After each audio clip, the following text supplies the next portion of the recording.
আল্লাহ আল্লাহ রসুলের দুশ্মনের সাথে মুমিন কোনোদিন মুহাব্বত রাখতে পারে না,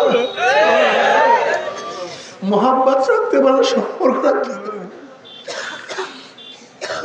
ওয়ালাউ কানু আবাআহুম আও আবনাআহুম আও ইখওয়ানাহুম আও আশিরাতাহুম, যদিও কত সুন্দর আল্লাহ বুঝায়, যদিও আল্লাহ আল্লাহ রসুলের দুশ্মন মুমিনের বাবা হোক না কেন, মুমিনের যদিও আল্লাহ আল্লাহ রসুলের দুশ্মন মুমিনের, তারপরও সম্পর্ক কথা বলে না কেন, আবাবনা আহম, যদিও আল্লাহ আল্লাহর দুশ্মন মুমিনের বাচ্চা হোক না কেন, সন্তান হোক না কেন, আও ইখওয়ানাহুম, চাই তার আপন ভাই হোক না কেন, আও আশিরাতাহুম, চাই যত নিকট মাতৃ হোক না কেন, স্ত্রী হোক না কেন, শ্বশুর হোক না কেন, খালাতো ভাই হোক না কেন, মামাতো ভাই হোক না কেন, বন্ধু হোক না কেন, যেই হোক না কেন, আল্লাহ আল্লাহ রসুলের দুশ্মনের সাথে মুমিন কোনদিন বন্ধুত্ব রাখতে পারে না, সম্পর্ক রাখতে পারে না।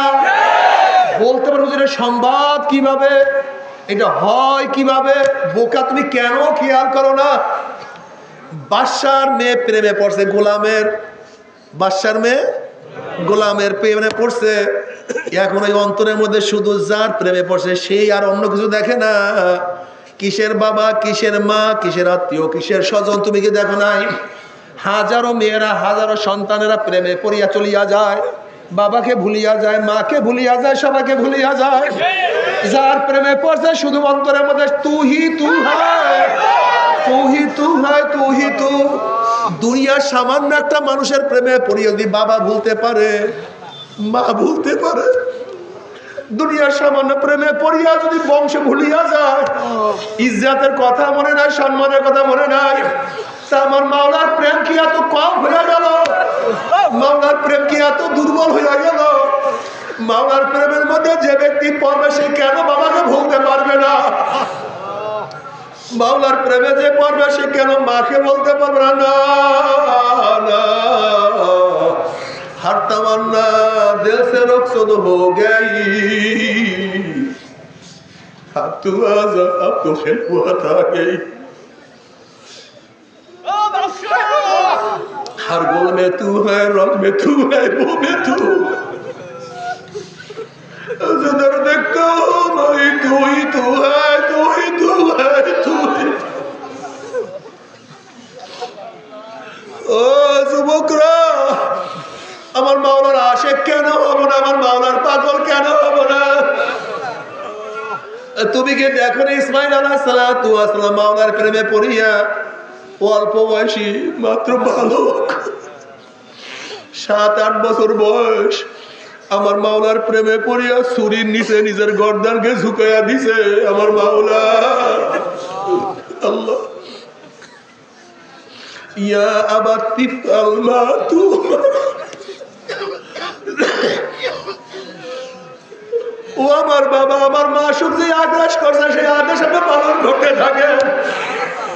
আমার মাওলা যে হুকুম করছে আপনি হুকুম পালন করেন, আমার কোনো আপত্তি নাই। আল্লাহ,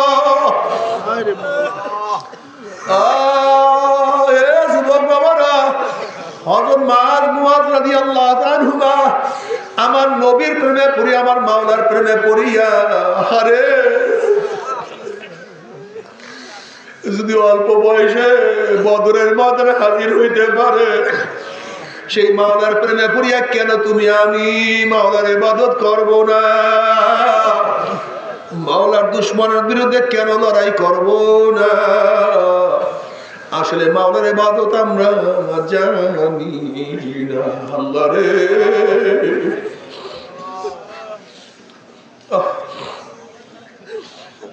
বাবারে আমি কথা বলে খুব ভালো মতো শুনো।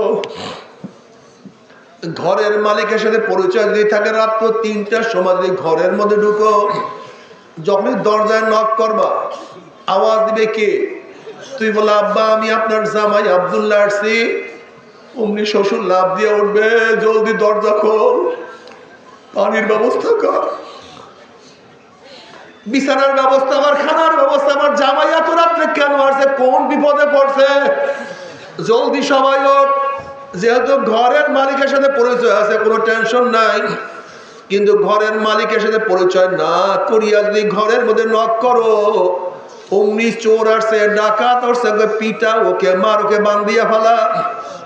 যেহেতু ঘরের মালিকের সাথে তোমার কোনোই পরিচয় নাই, এ আমার যুবক বাবারা, ও আমার মুরব্বী বাবারা, ও আমার পর্দারা মা বোনেরা, কবরের মালিকের সাথে পরিচয় করিয়া যদি কবরে ঢুকতে পারে, কোনো টেনশন নাই, কোনো চিন্তা নাই।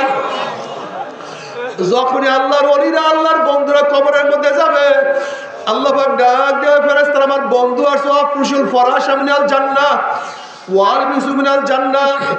এ ফেরেশতারা আমার বান্দা বান্দির গায়ের মধ্যে জান্নাতের পোশাক লাগায়া দে, জান্নাতের বিছানা বিছায়া দে, জান্নাতের নাজ নিয়ামতের গোটা কবরটাকে ভরিয়া দে, জান্নাতের সূরাত করিয়া দে, রাস্তা করিয়া দে। আল্লাহ তুমি কবুল করিয়া নাও।